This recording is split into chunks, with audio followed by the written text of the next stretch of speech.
Supreme pa ba daw ang atong Supreme Court? Ha? Nganong musupak man ta? O, pareho ra nangutana ka nga, super pa ba si Superman? Nganong musupapan ka nga maumay pagbuot sa direktor?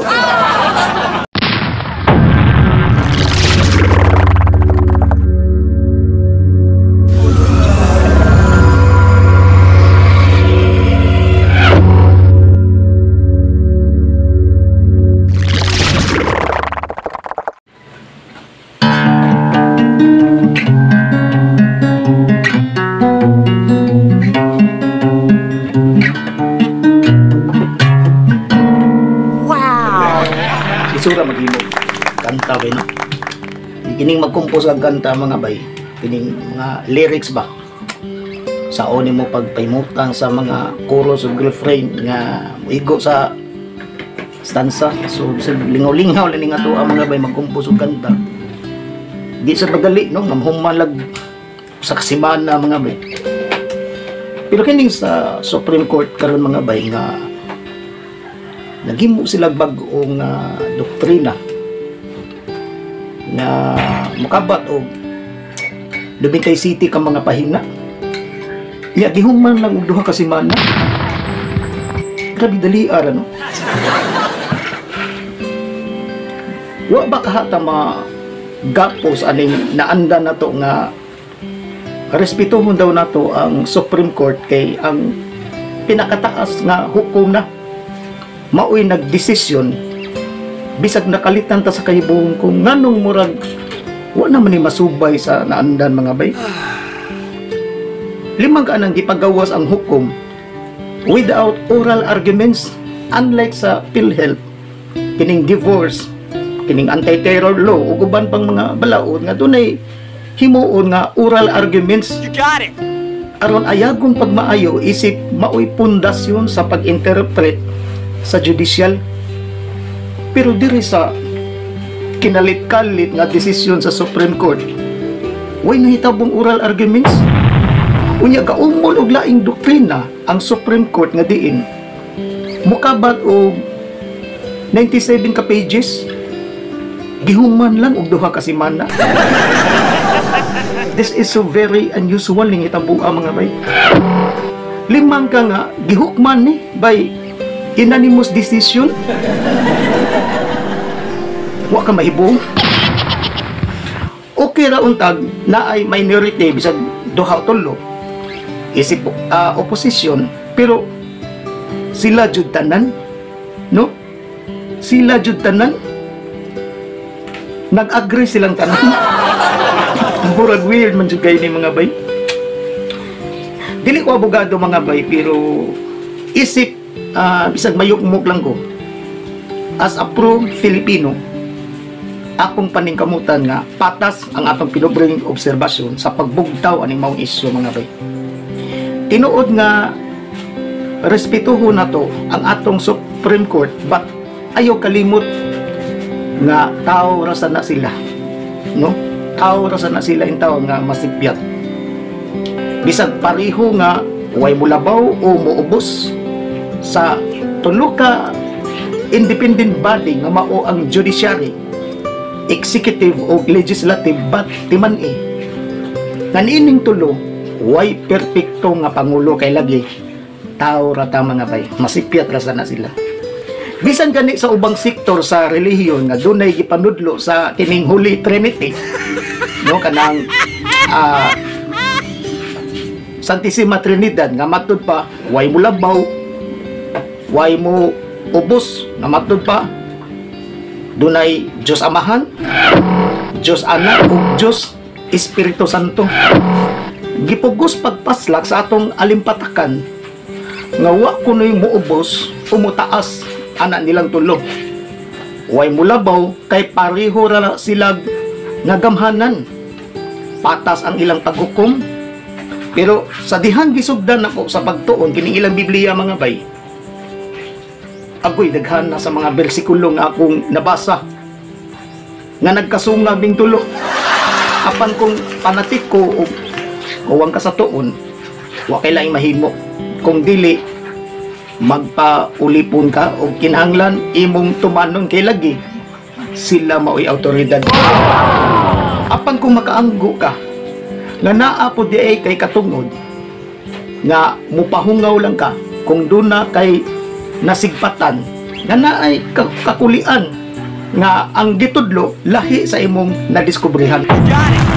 Mao nga akong paningkamutan nga ato ning ipagawas ang atong opinion nga simple o dili komplikado. Ayaw lang ninyo isipa nga wa ko'y respeto sa awtoridad. Atong timan-an nga naata sa demokrasya. Mao nga kamong mga hurado nga gipang-appoint sa nakautang og kabubuton ninyo. Pasensya lang kaayo nga sa pagkakaroon. Di lang usa ko magpagapos anang kinaraan nga naandan nga kamoy respetuhon bisan dunay nasigpatan nato nga di kayang isakar sa atong logic mga bay. Pero ayaw lang kabalaka kay di ko pareha sa uban nga abusado sa demokrasya. Di ka uyon, bastuso na lang mo. Ang ako alam, ayaw lang kalimti nga suportado sad sa atong Bill of Rights Article 3 Section 1. Ining akong pinubring nga obserbasyon kay naay ubang panatiko nga mipagawas og pangutana nga matod pa Supreme pa ba daw ang atong Supreme Court? Nganong musupak man ta? O pareho ra nangutana ka nga super pa ba si Superman? Nganong musupapan ka nga maumay pagbuot sa direktor? O kung wa ka kauyon sa salida, pangita og lain salida. So buot bang ipasabot nga kung naay wa masabti sa salida sa atong Supreme Court, balik na lang ta sa ICC? Ingon anaon ba na to pagsakay ang ilang kaarugante? Bitaw, medya ra ng mga bayan. Focus na sa issue aning desisyon sa Supreme Court karon. Biyaan na natong kanang paukyab sa boxing nila ni General Torre kining Mayor Basti. Iwa jud koy nakatunan na ng salidaha mga bayan. Arita sa issue nga gilalisan sa mga panatiko sa isig kahabig, sa mga dilawan, kini mga BBM supporters, DDS, kini mga kakamping, loyalista, or bisag kinsa ninyo nga mga Duterte supporters. Ang ako adere, mo express lang ko sa akong kagawasan as a pro-government nga pinasubay sa atong konstitusyon. Tinuod, respetuho na to ang Supreme Court, but based sa atong pinubring obserbasyon, ang maong desisyon medyo dipiktuso maggamay. It's so unfair kay naay harap-harapan nga ang gihimo sa Senado nga diin murag medyo questionable kaayo nga gipang delay ang articles of impeachment because according sa atong constitution nga maoy atong naandan nga kung ang articles of impeachment gibutuhan sa Congress og 1/3, after that pagduso sa Senado maunay ilang sole power, shall go to try and decide by forthwith proceed. In this scenario, I think the judicial has the right to interpret and to be aware nganong murag natuis naman ni kay maoy naa sa atong konstitusyon. Kung ang articles of impeachment nga gibutuhan sa Congress of 1/3, after that pagduso sa Senado ang ilang sole power, ang ilang responsibilidad, shall go to try and decide by forthwith proceed. You got it. Coffee break sa ta mga bay. Diba? Sa dihang naduso na ni tiddo sa Senado niadtong buwan sa February gilaliman ka giuswag sa junto. Ang nakamansa sa maong desisyon kay pag-abot sa junto giirog na pod sa June 11. Dinhi palanggaan sa February unya gidesisyonan sa junto. Nayataka na ang atong konstitusyon ani nga which is ang mupatunga unta ani mao ang judiciary. But ang pinaka-worst kay pila ka buwan gikan sa February ngadto sa junto dayon giirog na sad sa June 11 na sad samtang ongoing pa ta padung sa trial nakugang na lang ta no nga sa wa damha nga gipagawas sa Supreme Court ang desisyon nga unconstitutional kuno ang articles of impeachment nga giduso sa Kongreso ngadto sa Senado.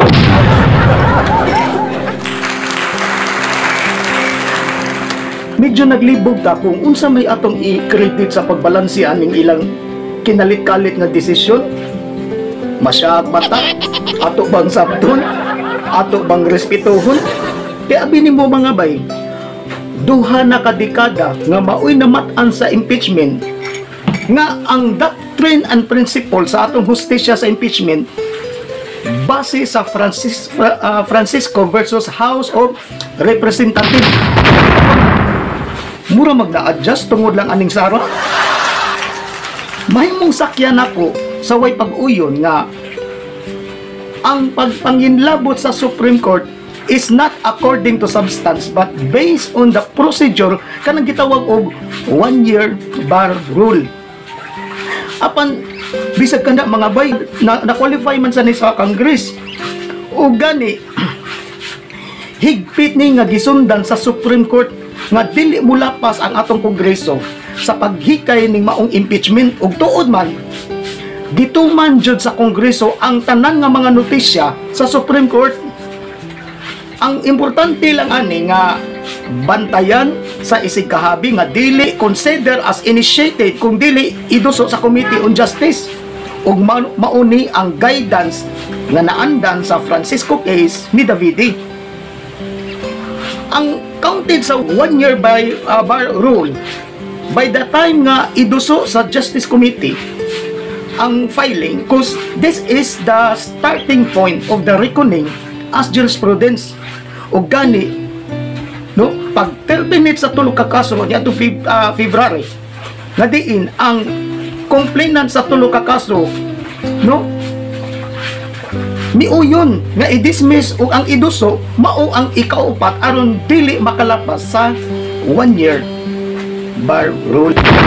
Pero nakurat na lang ta sa dihang gianunsyo ang bagong hukom sa Supreme Court nga unconstitutional ang gihimo sa Kongreso base sa ilang bagong doktrina nga kung ma-dismiss bisag wa maduso sa Committee on Justice considered na kununi as counted sa 1-year bar rule. Kung buot hunaon kung illogical no kung immoral kay ni kay pwede man yung bulabogon kung dunay karapat dapat nga impeachable official di madayon kay pwede man yung technical nun pinagi sa pag-file ug laing impeachment case para ma-counted sa 1-year bar rule. Ibutan ta atong balihon ng kaso arita sa kang Bongbong Marcos. Ibutan ta budaog ni sila nga kasuhan na to si Bongbong Marcos. Ibutan ta dagan ro ni siya senador nga ato ning ipa-impeach. Unsaon man nimo pagpa-impeach si Bongbong kung dunay nag-file og kaso no sa Kongreso unya aron matiktikal ni dunay lain nga mo file og kaso batok ni Bongbong Marcos. Nagapon may tabo mga to. Sa taon na ito Supreme Court in taon nga kabay. Kape break sa ta.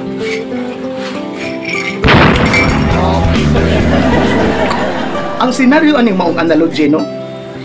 Pareha bag maoy naandan ninyo nga sampula nga ang nakita nimo sa imong mama nga ang gikaon ninyo mais sa dihang gisugo ka nga anak palit dito bugas ka tungod kay maoy naandan ninyo nga mais inyong kinaon dayag na lang nga mais pod ang imong paliton sa tindahan apan sa pag-uli nimo nahibong na lang ka kung nganong niingon ang imong mama nga anak, nganong mais man ang imong gipalit nga humay man akong ipapalit nimo. Murag ingon ana bay ang nahitabo nga desisyon sa atong Supreme Court bay. Naghimo sila og desisyon nga bisag giunsa na ko og ukay ang Article 11 gikan sa Section 1 hangtod sa Section 18. Wa may argumento nga ilang gisandwich sa ilang hukom nga mihaom sa Article 11. Di ba ang legislative maoy magpanday og balaod? Unya ang judicial maoy mo interpret sa balaod nga gipanday sa legislative. Unya kining legislative gibahin sa duha ka ang nga dunay lower house o kining upper house, which is mao ang Kongreso ug ang Senado. Matod pa sa Constitution, the Congress has the sole power to initiate and the Senate has the sole power to try and decide nga diin dili pwedeng makahilabot ang judicial ani. Noong sa mga pagkahitabaw aron nga murag ang judiciary naman noy murag gapanday sa balaod. Unya ka nang ilang gihukman nga unconstitutional daw no kining ang articles of impeachment base sa balaod nga ilang gihaom-haom nga maoy dapat buhaton sa Kongreso. Nahuog na hinuon nga ilang gihilabtan ang function sa Kongreso nga bisan gani ang Senado dili man gani pwede makahilabot sa lower house because only the Congress has the sole power to initiate, not the Senate, executive or judicial. Mahinuot ko nga mag-obserba ani mga bay kay imbis ang questionon sa Supreme Court mao ang facts sa evidence, ang gibuslutan mao naman hinuon ang procedure sa Kongreso, which is wa makasupak sa 1 year bar rule base sa naandan sa atong konstitusyon. Nga grabe po timing nga kay samtang nabisi sa kalamidad ang atong ehekutibo ug bisi sa ang atong presidente sa state meeting, sa kalit lang nga daw murag kilat nga bibutho sa mga balita ang desisyon sa korte nga ang constitutional kuno ang impeachment. Daw murag si Punisher nga ni-execute lang pagkalit taliwa sa kabisi natong tanan. Nag-imbento sila og laing requirements nga diin maoy tumanon sa Kongreso. Pinasubay kunuhay sa due process of law nga as isra ang naandan sa impeachment, pero ni ay among ipuno nga diin ang gibasihan mao ang imbento nila nga requirements nga wala sa Article 11 o kini mao'y gibasihan sa pagka unconstitutional bisag sakto ang gihimo sa Kongreso. Why unconstitutional ang gihimo sa kuan mga bay no sa Kongreso? No, why unconstitutional but ang gihimo sa Supreme Court mura mag-gimaneuver ang sakto gihimong sayop no, nag-layer nagpanday og laing balaod nun aron ang sakto imong sayop.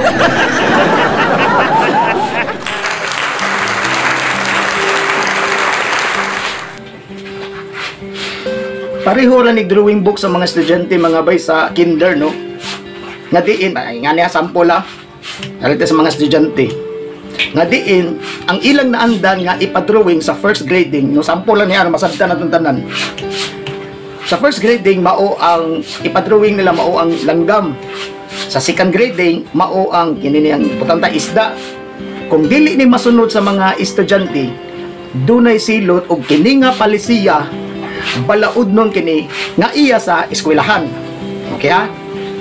Apan ikaw nga teacher gahimo kag bag-ong palisiya sa nahuman nagdrawing sa langgam ang mga estudyante, imong gi-question o gisilutan kung nganong langgam ang ilang gidrawing nga ang imong bag-ong palisiya isda na ipadrawing sa first grading. Pero ang pangutana diha, nganong imo man silang silutan nga igo raman silang gasubay sa naandan nga palisiya sa eskwelahan nga langgam ang unang ipadrawing sa first grading. Nganong imo man kastiguhon ang mga estudyante nga wa man sila kahibaw nga naa day kay imuhang kaugalingong palisiya kung unsay unang ipadrawing isda ba og langgam. At sa tama nga bay.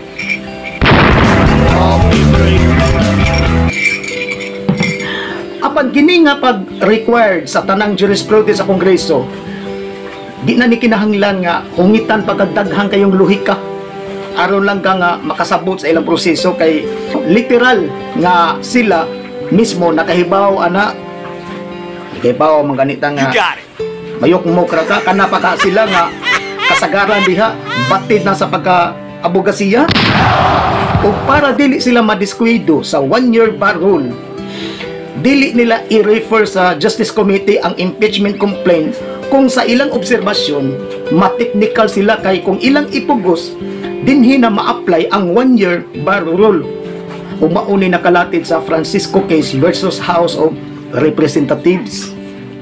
Mao bitaw hinungdan kung kabantay mo sa unang complaint sa impeachment case, why alibyo na hitabo no, o na-trending pa gani ini kay no, kay kung nganong wa ani gisang at dito sa Justice Committee hangtod na abot sa ikaduha dayon sa ikatulo ug daghan ang nagtuog nga dili ni matutlan si Sara ang impeachment case diya sa Kongreso tungod kay nahibaw sila nga dinhi ma-apply ang 1-year bar rule kung dunay bisag usa ka kaso sa impeachment nga mahinayag og sangat sa Justice Committee. Dugay kayo ni nakadesisyon ang Kongreso mga bay until na umol ning ikaupat nga impeachment case nga diin maoy qualify sa 1-year bar rule base sa atong konstitusyon mga bay. Naghimo og laing doktrina ang Supreme Court nga ang tulo ka impeachment case bisag wa masangat sa Committee on Justice kung mo dunay kining ground sa dismissal automatic na kuno ni no nga naka-trigger siya sa 1-year bar rule ug kana mao'y bag-ong doktrina sa Supreme Court nga wala sa naanda nga Francisco case versus House of Representatives nga which is maudyoy standard og tin-aw nga naandan no sa kining kaso sa impeachment. Abi ninyo mga bay no, kung ipugos ni sa Supreme Court nga atol lisod pa kaayo ta karon mga bay, dili lang ang konstitusyon mao'y masurambaw aning kalakiha, hastang mga estudyante sa College of Laws madisturbo aning kalakiha kay kining librong ilang gitun-an karon. O, ipaglabay na lang ni sa bintana kay dunay bag-ong kining ruling sa impeachment case nga gisalot og mauni ang doctrine and principle sa impeachment. Sara Duterte versus House of Representatives. Pastilan mga bay, mahal na ra ba indawon sa mga libro no? Banin siguro na 5,000, 6,000, 4,000 baka nya palit na sad sila og laing libro kay ni ay bagong update sa atong konstitusyon. May tagpareha pareha lang ni GCash o ubang app sa cellphone nga pwede ra ni i-update na libre no, na bisag lumpungon pa nimo ang kinini ang tanang app sa cellphone libre ra sa pag-update. Kini mga bay mag-update ka ni palit kag libro nya kutaw pang utok nimo kay magtuo naman sa kag balik ani. Duha na kadekada nga naandan ang Francisco case versus House of Representatives unya karon lang mausab tungod lang ni Sara. Kung pusla naman lang ngayon ani ni no, lubos-lubosan na lang na ninyo no, maghimo na sa tagkuan no nga no one is above the law cause only Duterte is above the law. Unya pagpanday na lang sa magbalaod nun nga kining pangalan sa atong nasod nga Pilipinas, ilisan na lang tani og pangalan nga Duterte. Dili na ta matawag og mga Pinoy no, tawgo na ta sa China og Dutertards.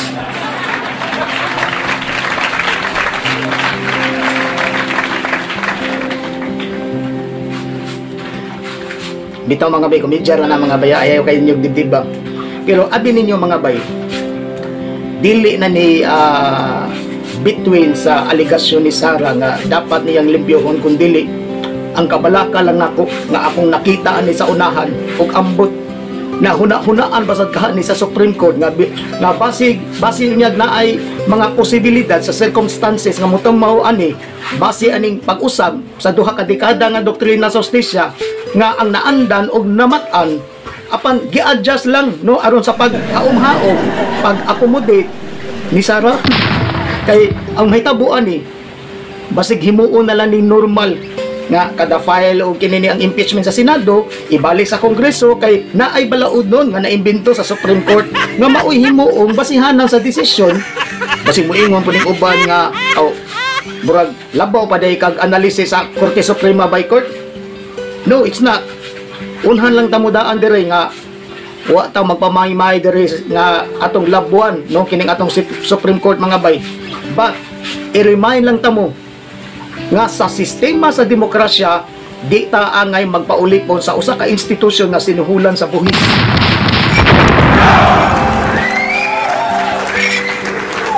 Wa magpasabot no, wala magpasabot nga ato silang supakon. Ang ako lang dapat aware ka sa terms and definition sa demokrasya nga katungod nato nga kilatiso na to ang posisyon sa atong mga opisyal because all of them are accountable and paid by taxes. Dapat aware ka nga tipik o kabahin ka sa pagpakigsandurot, sa pagpahimsog sa konsepto sa atong demokrasya. Kung doon na kayo na matikdan nga murag wa na sa logic ang serbisyo sa atong opisyal, dapat imong isulti kay rights na nimo basta ayaw lag abusari ang atong demokrasya. Bisag dili ko relihiyoso nga tao mga bay, pero bisan pa man nga usahay gani ato maginangguan ang Biblia. Pero in fairness, medyo dunay punto ang Biblia, no? Kanang sa Roma Kapitulo 13 versikulo 1 nga kita responsibilidad nato nga mutahod ta sa atong gobyerno. No one is above the law. And as a law-abiding citizen, all of us are deserved sa pagbantay sa mga kahiwian sa atong mga opisyal, cause not all the time nga sila'y sakto sa tanan. Dili ta mga abogado mga bay, but as a law-abiding citizen, do natay passion sa atong freedom of expression, sa atong pagka-patriotism. Kung mamatikda nato nga murag bibuyo naman ni sa utang kabubuton sa mga trapo kining ilang trabaho, imbis ang ilang responsibilidad mao ang pag-atima nato. Timan ini yung mga bay, kung baliko nimo pagtuki ang kasaysayan sa colonial times until sa dark ages sa atong kasaysayan during sa kinini ang Assyrian Empire, kadto nga Babylonian Empire, Roman Empire ug uban pang mga imperials, no, sa unang panahon. Bisag unsa nila ka gamhanan apan pila kahigayon nga nabagsak sila tungod kay dunay pipila ka mga mayukmok nga ubos lang sa ilang pananaw kaniadto apan pinto ug ugdang sa patas nga pag-analisar sa pag-emphasize sa ilang mga opinion. Kung giunsa kini nila pagpakuyanap para makaamgo ang mga ulipon kaniadto, kung giunsa sila pagkastigo sa ilang nahiaguman kaniadto, mahimong walay naminaw sa sinugdanan apan sa ngadto-ngadto ni anam-anam og kadaghan ang mga nakaamgo og kining mga tawhana maoy dinhita nga nakautang ta og utang kabubuton nga atong gisaw-an hangtod karon. Kapila na ko mo komento sa mga sikat nga mga vloggers, pero kasagaran mao na ilang argumento mga bay, no, mao na ilang i-reply nga wa man gani daw ko musikat, no, pila ray followers nako, no, pila ko ni like nako, ang uban wa gyud. So ipauna sa daw na nako akong fan page mga bay nga gilangaw. Pero bisag mahimuot ko aning ilang ka arrogante mga bay kay lagi pipitsugin ra lagi ta. Pero sa ngadto-ngadto manginaot ko nga makaamgo ra mo nga ang akong gipakibisugan diri mga bay, apil ang inyong katungutan, not as DDS ka or kinini ang BBM supporters ka, kakamping or whatsoever, no? Bisag ingon ana inyong pagtan-aw sa inyong kagalingon nga sakto mo kay lagi sikat mo, but ang akong panglantaw ninyo pareho rata na Filipino. Dali lang ko tubod rock and roll na tong tanan mga bay. Sa patingin nyo